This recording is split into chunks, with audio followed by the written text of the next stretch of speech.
A very good afternoon to everyone and a very warm welcome from IT Next in association with TE Connectivity. We'll be starting the session now, but I just want to make sure of one thing. Alistair, can you hear me properly? Yes, I can hear you clearly, Varun. Can you hear me? Yes, perfectly. So we'll be starting the session now. Okay. So today's topic is how to migrate to 40/100 GBE network using 24 fiber parallel optic solutions. So as you all know, as the amount of data being created and processed and stored reaches all-time highs, data centers are transmitting, processing, and storing more data than ever before. Fiber optic links are vital for providing the bandwidth and speed needed to transmit huge amounts of data to and from a large number of sources. So today's speaker is Mr. Alistair White, who's the head of Data Center Business Line Management, and he's joining us straight from UK. Just a few words about him. He joined TE Connectivity in September of 2003 as a product manager for the company's enterprise fiber optic division. And since that time, he has held a number of key roles in the business, including head of enterprise product management for EMEA and head of market management. Since 2011, Alistair has the responsibility for the data center business in EMEA, ensuring that TE Connectivity has strategic alignment with its customers in this market segment. But prior to joining TE, Alistair was a senior product line manager for optical silicon, where he had global responsibility for all the company's optical interface products. Now, I hope everyone can see the presentation, and if you have any issues, feel free to post it in the chat box. All questions, I would request you to hold them till the end of the presentation. And if you have any questions during the presentation, please feel free to post it in the chat box, and we'll take it up once the presentation is done. So now, Alistair, I would request you to take over and start your presentation. Okay, thanks very much, Varun. Thanks very much to everyone in India on the phone today. Hopefully you can hear me very well. I can hear Varun very well. And as Varun mentioned, I'm calling in from England this morning. And I want to talk to you about this very important topic in the data center, which is the migration to 40 and 100 gigabit Ethernet. Now, we obviously want to do that efficiently and effectively. And throughout the slide deck, we'll talk about how to do that. We'll look at some of the demands from users that's driving this, and also the impact those demands will have on the network, specifically within the data center. Obviously, those demands will have impacts on other parts of the network, but today we're concentrating on the data center. We'll also look at how switches and DC architectures are changing to respond to this demand in the data center as well. And then finally, we'll explore how the physical layer can be deployed to effectively and efficiently support this migration from 40 to 100 gigabit Ethernet. I'm about to change the slide, and I think there's a couple of seconds delay in India with you seeing this. So let's just, I'm changing the slide. So this next slide is entitled Consumers and Business Want More. And effectively, if you look at these two charts, not even looking at the detail, they describe the growth of data demand across the years. So the chart on the left tracks the change in demand of mobile data and also wireline data. The wireline data is either over fixed copper to your home or to your business, or via fiber to the home. And obviously mobile, that's quite obvious. You know, I've recently completed a trip to India, and smartphones are everywhere in India, and tablets as well with Samsung and Apple. And in fact, India is a high adopter of wireless mobile data. So this is growing at an unprecedented rate exponentially. And on the right-hand side, you see a chart that talks about how all that data is being stored. And this is specifically interesting for the data center, because we're seeing the fastest rate of growth in storage within the data center space. And that's because every time we send a piece of information or collect a piece of information, It has to be stored for retrieval, but it also has to be backed up as well for security reasons. And many data center owners will have disaster recovery sites that aren't located next to the primary data center, but will be located some distance away where it's much safer, away from natural hazards and also human hazards as well. So that's driving the growth in storage. And demand is continuing at an unprecedented rate. Everybody is consuming data. My children have Xboxes, they have iPads, they're constantly playing online. My wife has an iPhone. We're now in this connected world of IP-type devices, which is a huge change from just 15 years ago, where we were debating whether we should have a 33K modem for dial-up or a 56K modem for dial-up. Now to my home, I have fiber, and I think I have about 45 megabits per second of data download. So all that is leading to one thing, and that's the expansion of data that needs to be stored within a data center. Okay.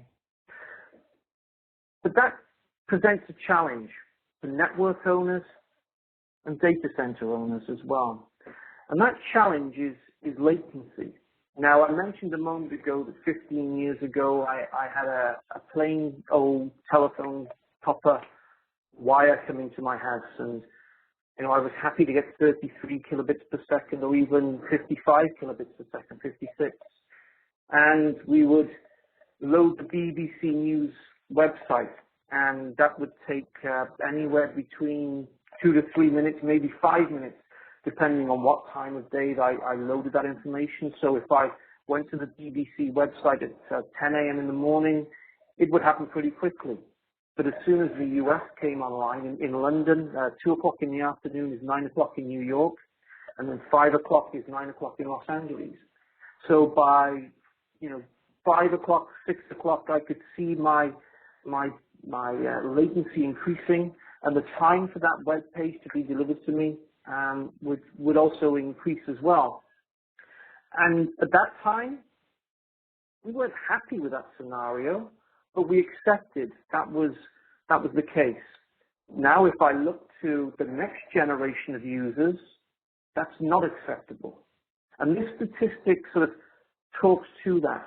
Users will say they will move on to another website if they don't get the information they're looking for in 5 seconds or less using a mobile device, which is very, very much different to the world we saw 10 to 15 years ago. And then over here on the right-hand side, the comment is that the average site is taking 9.8 seconds to load up. So you can see the disparity between the expectations of the user and the ability of the content owner to deliver that information. So customers are not prepared to wait for content to arrive from the data centers or over the networks. And that is presenting a challenge specifically to data center owners. And that's not just in mobile content. It's not just the BBC website. It's not just VTV. It's also within every segment of the communications industry.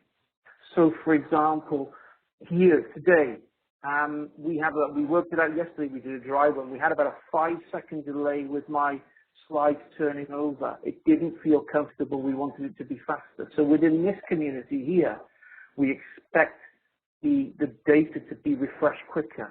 Within the financial industry, and I know India is very, very strong in the financial business segment, latency, which is the delay in time that data takes to arrive to the user from the time it's being broadcast, is a big, big issue. And it's an even bigger issue in finance because any latency can deliver or could give you a loss in earnings, where we're talking about microseconds and nanoseconds, meaning the difference between buying a stock too high or buying a stock too low. So in the consumer world, where we as individuals in our spare time like to receive data quicker, to the business world, where they really do need to be computing quicker and quicker because that, any loss in time is a loss in money, which is a loss in profits. That's having a big impact on the network. Let's move on. So let's have a look at a traditional, older, three-tier data center architecture. So I've got three layers of decision, switches making decisions here. I've got an access switch, I've got an aggregation switch, and I've got a core switch. And at the bottom, below the access switch, I've got servers in the racks. Now, imagine that I'm requesting, or those servers in those adjacent racks have to work with one another. So the server in rack 1 on the left-hand side requires information or data that's being held in rack 4 on the right-hand side at the very bottom in that server in rack 4. And there's many ways for that data to flow between the server racks. It could flow via the access network into the aggregation network, or ultimately it could flow from the access through the aggregation to the core network. Now, every time that a packet of data or a request passes through each of those switching levels within the data center, a decision has to be made. Which is the correct way to route this information? And every time that happens, time is added to the delivery. So the speed is slowed down because we have latency. Now, it's very simple. If you ask a simple question, so if the server on the left-hand side asks, what is the capital of India? Then the server on the right-hand side will know that this is New Delhi, and then it's a very simple request. Imagine a complex situation where we're trying to number crunch because we're trying to develop highly developed machines, and we're using data centers to number crunch this. Or we're trying to develop aerodynamics around a car. Then the questions become a lot more complex, and they're required a lot faster. And this type of architecture that we've seen previously no longer supports the levels of latency requirements that we have. In other words, it adds latency when we're trying to reduce latency. The other impact that we see here as well is that as we rise from the access layer to the core layer, the pipes get bigger. In other words, they have to carry more and more data, but we can still scale it. So in the access layer, we can have 1 gigabit per second pipes. And then maybe in the aggregation to the core layer, we can have 10 gigabit pipes. And that's what we saw because all the information was being distributed and there were lots of paths for the data to take. So no one path had to be big enough to handle a lot of data throughput. But here we have too many decision layers and we have increased latency. So the data center industry is moving to a new architecture. And that's the factory architecture. And here on the right-hand side, you can see a picture of a factory, just in case the word didn't translate. And in a factory architecture, everything is connected to everything. And we see it's a much flatter, leaner design. So here we have servers in a rack being connected to a leaf switch, which in turn are connected to a spine switch. So instantly you can identify that there are only 2 levels of decision. We don't have the 3 levels of decision. So this promotes lower latency. And the switches themselves and the spine, they become more powerful switches. They can handle more packets of information. They can make more decisions. And because of that, they require bigger links being connected to them. So whereas in the previous slide, I mentioned the links from the server to the access and aggregation layer, maybe 1 gigabit Ethernet links. Now we're looking at 10 and 40 gigabit Ethernet links. We're looking at 10 or 40 gigabit Ethernet links to be able to facilitate this flow of data through this flatter structure. And that's very, very important because the industry is having to change to respond to this. Now, in response to this new architecture, the factory architecture, the cabling standards are changing as well. So what we can see now is at the top, we have the interconnection switches, which are the spine switches, which still sit typically in the main distribution area, are connected to the access switches to the top of the rack. One thing you'll notice here is that everything is connected to everything.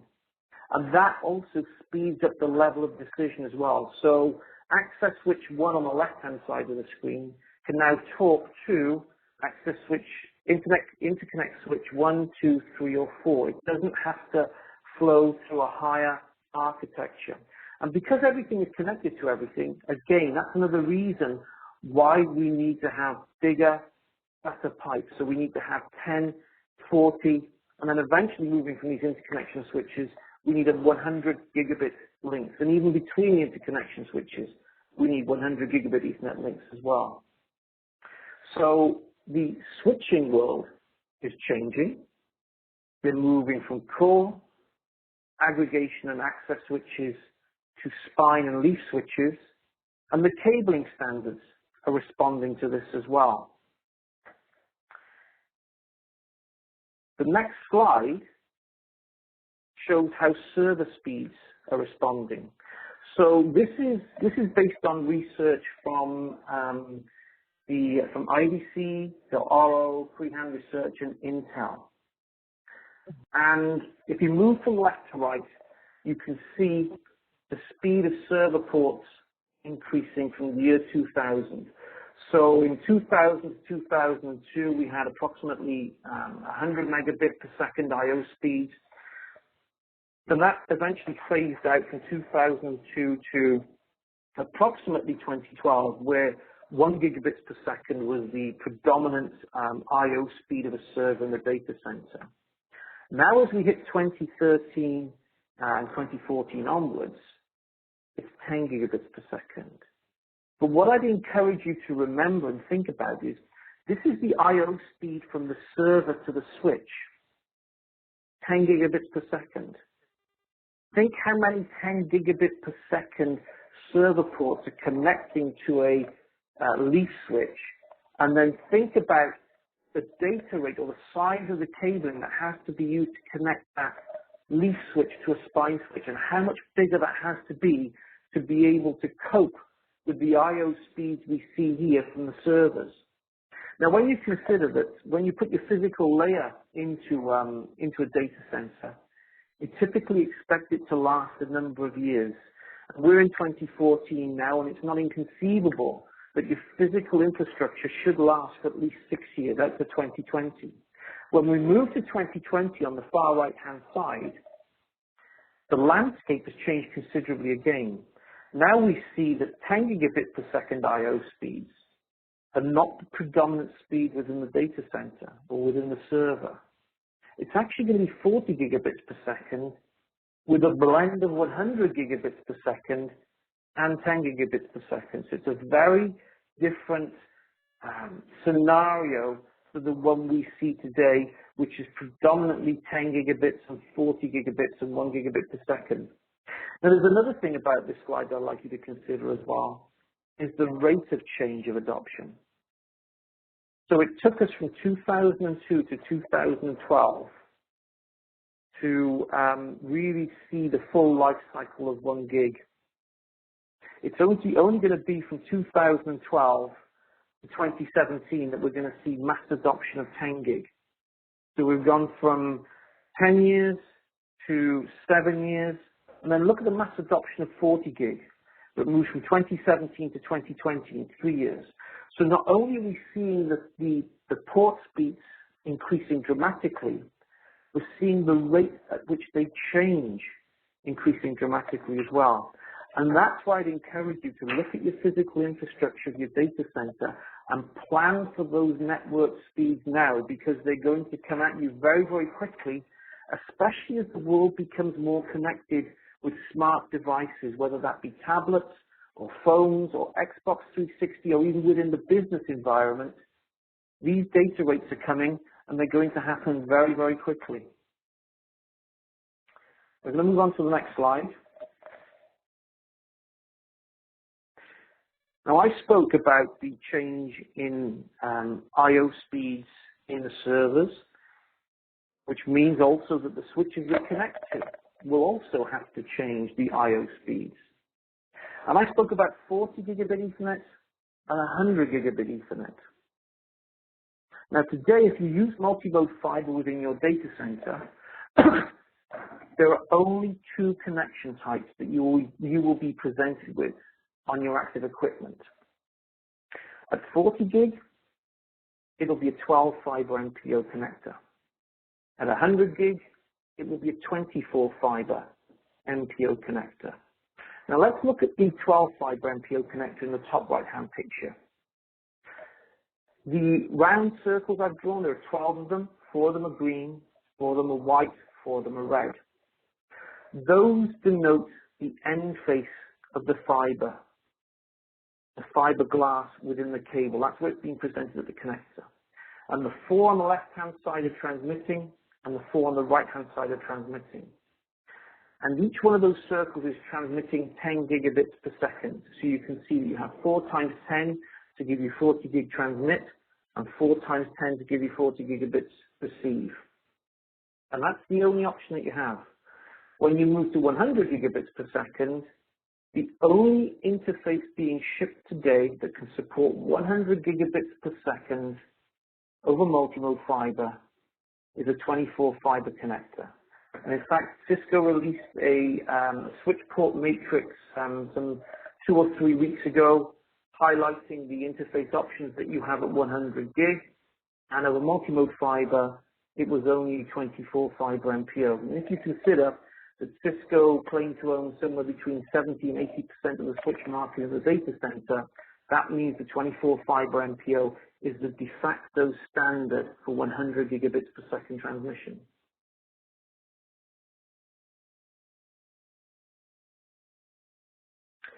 So let's look at how we can support those interfaces. And here I've highlighted a 24 fiber MPO cabling system that's cassette based. You can use each of these cassettes. So first you have a 24 fiber MPO trunk, and that can connect to the rear of each of these cassettes. So you can use a 24 fiber trunk to deliver 12 10 gigabit channels. It can offer you, by connecting 2 MPO trunks to the rear of a 40 gig cassette, you can get 6 40 gig channels, all being run over 2 24 fiber MPO cables. And then finally on the right hand side, you can transmit 2 100 gigabit per second cassettes, 2 100 gigabit per second channels in the front, and then you have 2 24 fiber MPO trunks moving away from the rear. So the message here is that using a 24 fiber trunk gives you the ability to connect 10 gigabit per second interfaces on your switch and server today. You can change the cassette, leaving the trunk cable in place and changing it for a 40 gig cassette or a 100 gigabit Ethernet cassette later on. So you can leave the trunk in place between your racks and cabinets and simply change the presentation to your switch or server as you change the I/O port for your switch and server as your data rates increase in your data center. And that's a highly efficient and agile way of dealing with that fast rate of change of I/O speeds.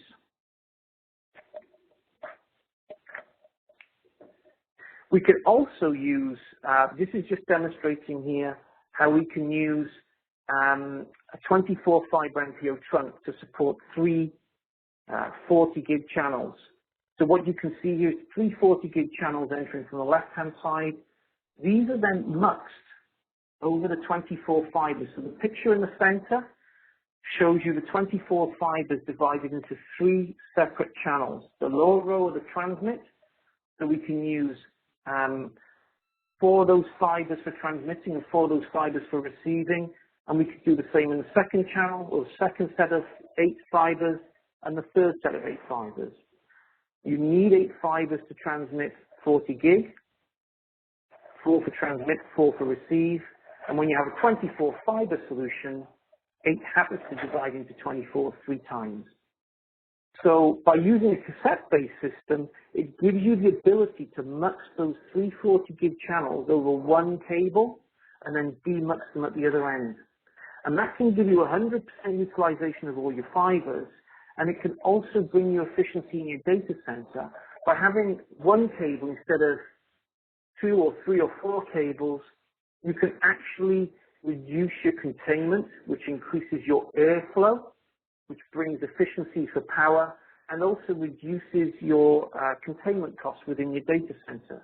So it's a highly effective and efficient way of transmitting 40 gig within the data center. And I think I just demonstrated this here. So if you used a 12 fiber trunk cable, and I've drawn 9 of them here on the left-hand side, you could get 9 40 gig channels. But using a 24 fiber MPO trunk system, you can get 9 40 gig channels transmitted over 3 cables. And that consumes 52% less space in your data center, 52% less space around your active equipment, which means you have better airflow capability, which means that your data center is cleaner and also easier to access from a physical layer perspective.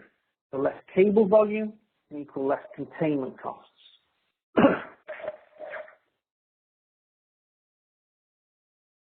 And here you can see the advantage of using a cassette-based system. In the middle of the picture, you can see the 24 fiber trunk that remains. And then simply as you transition from 10 to 40 or 100 gigabits per second, you change the module and the jumper cord accordingly. So at 10 gig, you use a duplex RC patch cord. At 40 gig, you use a 12 fiber MPO patch cord connecting to the cassette, which then transmits over 24 fiber trunk. And then at 100 gig, it can just be a one-to-one mapping. But the beauty is you can keep that single 24 fiber MPO trunk within your backbone and reuse it for any of those 3 speeds as and when you need them later on in your data center.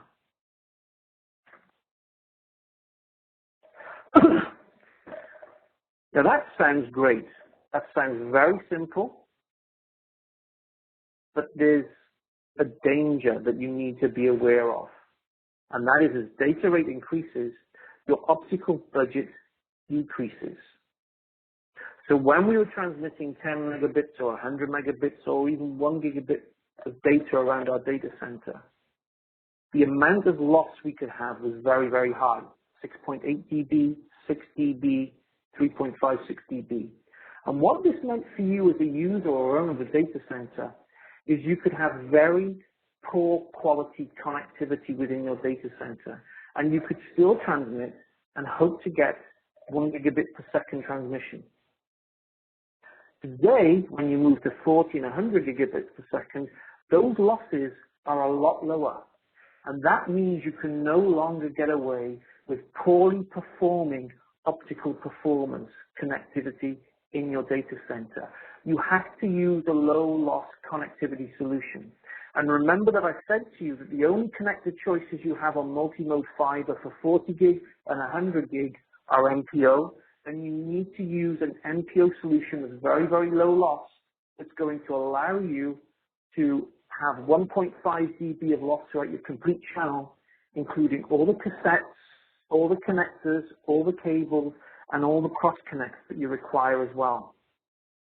So that's very, very important that as the data rate increases, you have less optical budget available to you. And also as the data rate increases in the future, if we move to 400 gigabits per second in the next 4 or 5 years, we expect that this loss will come down further again. Now today, if you're transmitting 1 gigabit per second through your data center and you have poor connectivity, you may not notice. But be aware that if you're being asked to transmit higher data speeds over that connectivity, it may not work because you need lower loss, and you may not know because today I'm getting 1 gigabit per second of throughput on my physical infrastructure. Be aware that your network needs to be fit for purpose when you're planning 40 and 100 gigabits per second. Now here is the wording from the standard that dictates the losses.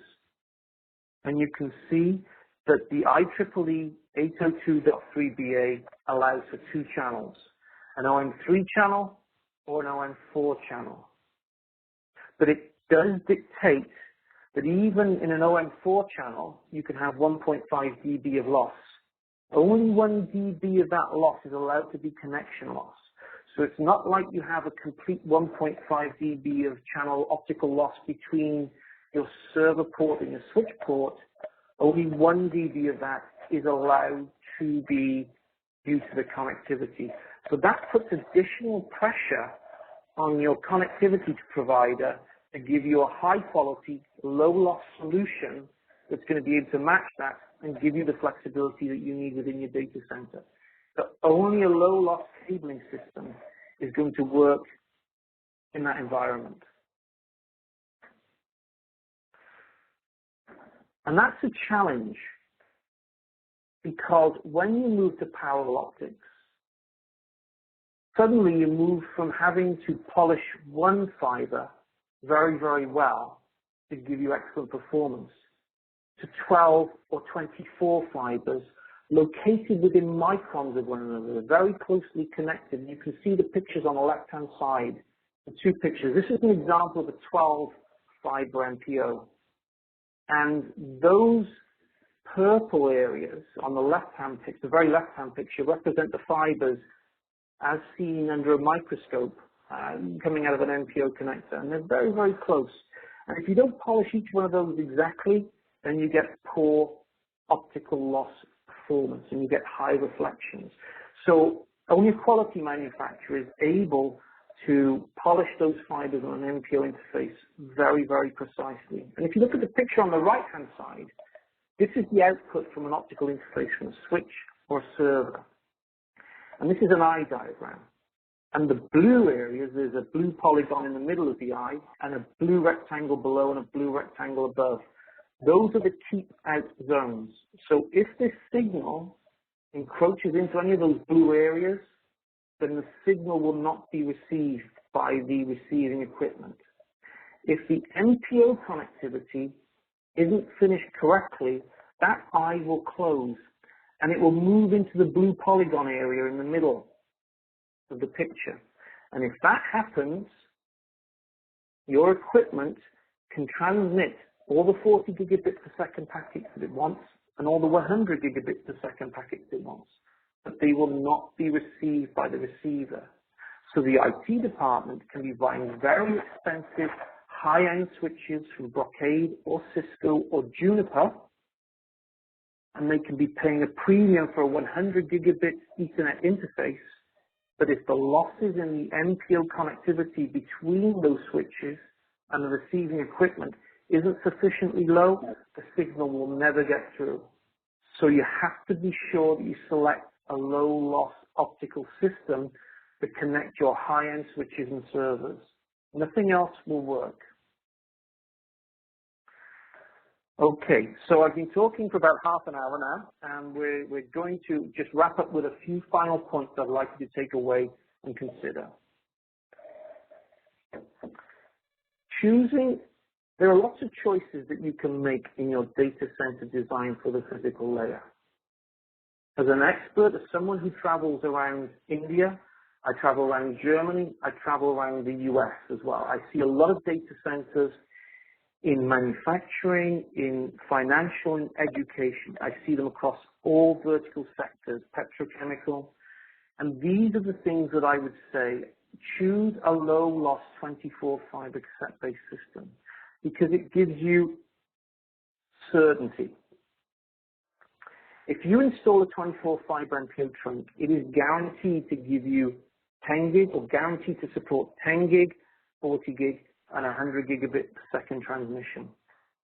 And today, the only optical module being shipped that supports 100 gigabit Ethernet has a 24 fiber MPO interface. There's no 12 fiber interface available at this moment. It gives you density, and that's important in a data center. Whenever I talk to my customers, they're always looking at ways that they can extract more from their data center. They want to make things as dense as possible because building data centers is expensive and takes a long time to complete. So anything they can do to reuse the white space as efficiently as possible, they will do. If you choose the 24 fiber MPO trunk, you can transmit a number of different data rates over that one interface. You can, in fact, transmit up to 120 gigabits per second, because as I explained to you, you can transmit 3 40 gig channels over 124 fiber. So 3 times 40 gig gives you 120 gigs per second. And there are switch manufacturers out there who are ganging those 40 gig channels together to offer 120 gigabit per second throughput. You also reduce your containment costs and improve your airflow versus other solutions that are out there. So if you go for single fiber cables, or if you go for a 12 fiber cable, you have to use lots of them. This is a way, using 24 fiber trunks, you can use a lot less trunk cable, which means you reduce your containment costs, which means in turn you can increase your airflow in the data center. And that can save you money. And then finally, availability. When using parallel optics, it's very easy to get the wrong gender connecting the trunk cables together. It's very easy to get the polarity incorrect. By using a cassette-based system as opposed to a bulkhead system, you can take all that uncertainty away. That can be managed out in the cassette for you. And also as well, by using a low-loss system, you're able to transmit 1400 gigabits per second, still using the cross-connect architectures that you use and you're used to in your LAN, or at 1 gigabit per second or 100 gigabits per second. So a low-loss 24 fiber cassette-based system makes a lot of sense for the data center, not just for today, but also for your future plans as well. So when the IT department come and say to you, is that data center ready to use those 100 gigabit ports from Cisco or Brocade or from Juniper, or the 40 gigabit ports, you can say with confidence, yep, I've got a solution in place in my data center that's internationally recognized in the US, in Europe, and in India, and it's able to support those forthcoming data rates that you require within your data center. Okay, so with that, that's the end of the slides that I have today. I just want to remind you that, and I don't think I need to remind you, the amount of data flowing across networks today is huge, and it has to be stored in data centers, and it has to be easy to access. And in fact, if you go to Google after this presentation and you type in a search term, so for example, if you type in my name, Alistair Waite, CE Connectivity, when Google comes back with all the hits, it actually tells you how many seconds it took to find that information. And that's one of the ways they try to differentiate themselves from their competitors. I mean, Google is so big now that they probably don't have too many competitors. That part of their value proposition is low latency, because their data centers have low latency and they get data as close to the subscriber as possible to give you the answer as quickly as possible. And that's what this is about. Reducing latency in the data center. To do that, you reduce the number of tiers within your data center, but you have to increase your physical infrastructure capacity to carry more data throughput.